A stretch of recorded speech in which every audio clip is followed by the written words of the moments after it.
আসসালামু আলাইকুম। কেমন আছেন সবাই? আশা করি সবাই খুব ভালো আছেন। আমিও আল্লাহর রহমতে ভালো আছি। কিছুদিন যাবৎ অনেক অসুস্থ ছিলাম, তাই ঠিক মতন 2 দিন ধরে ভিডিও দিতে পারছি না। একটু অসুস্থই ছিলাম। যাই হোক, তারপরও কিছু নতুন চ্যানেল দিতে তো হবেই, না দিলে খুবই সমস্যা হয় এখন চ্যানেলের মধ্যে। তো যাই হোক, এই তো ভিডিও দিতে চলে আসলাম। দেখলেন বাইরের ওয়েদারটার কি অবস্থা। এটা ছিল গতকালের বিকালের ভিডিও। বিকালে অনেক বৃষ্টি এসেছে, মানে সন্ধ্যার পরে এত পরিমাণ অন্ধকার হয়েছে। আমি একটু বাইরের ভিউটা একটু দেখিয়ে দিলাম। তারপরের দিন ছিল শুক্রবার, মানে সুমাইয়ের বিয়ের দিন। ওদিন আবার আমার আবার একটু নিয়ে বৃষ্টিতে ভিজেছিলাম, তা হঠাৎ করে জ্বর এসে পড়েছে। তো যাই হোক, আমরা কিন্তু অনুষ্ঠানে যেতে পারিনি। আমার ছেলে আর আমার শাশুড়ি গিয়েছে। এই তো দেখেন, আমি আবার আমাদের রাস্তার পাশেই তো বাড়ি, বাইরে থেকে আমাদের বাইরের ভিতর থেকে আমি আবার একটু ভিডিও করে নিচ্ছি। এখানে এই তো বর এসেছে। বর এসে গেট ধরার সময় যেই অবস্থাতে পড়তে হয়, সেই অবস্থাটা একটু দেখিয়ে দিলাম। এই তো ভিতরে গেল জামাই, আর এই তো বাইরের সবাই ভিতরে খাওয়া দাওয়ার আয়োজন চলছে এখন। তারপরে বর এক সাইডে বসে আছে, আমার ছেলে আবার গিয়ে একটু ভিডিও করে নিয়ে আসছে।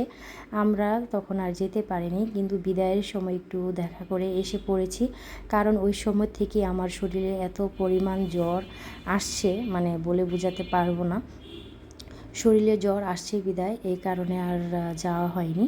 কিন্তু আমার মেয়ে, আমি যদি কোথাও না যাই কোনো অনুষ্ঠানে দাওয়াতে, আমার মেয়েও কিন্তু যায় না। আমি আমার মেয়েকেও যেতে পারিনি, আমার সাথে সাথে আমার মেয়েও যায়নি, এরকম একটা অবস্থা।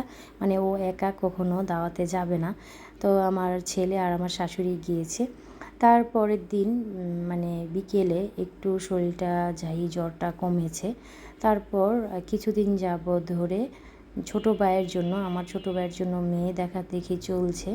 তো ওই কারণেই আমি একটু বাইরে গিয়েছিলাম, মেয়ে দেখতে যেখানে যাব, যার কাছে যাব সেখানেই গিয়েছিলাম।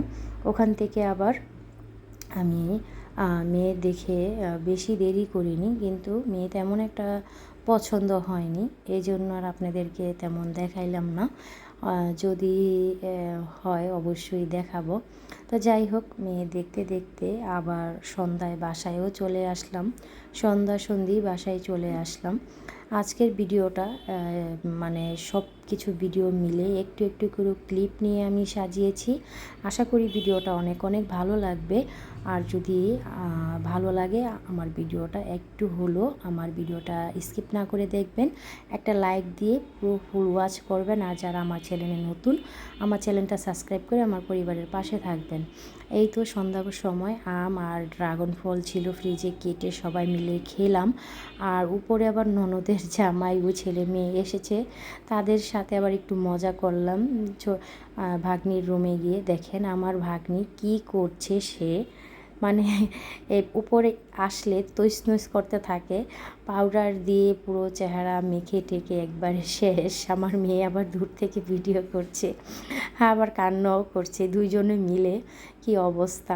তা যাই হোক, আবার ওদিন আবার আমার এক ননাস যে পাদ্রা পাতা বলে নাকি, আপনারা চিনেন নাকি, ওই পাতার বড়া বানিয়েছিলাম। বড়া না, বড়া আর কি এখনও বানাইনি, ফ্রিজে রেখেছি, সরি।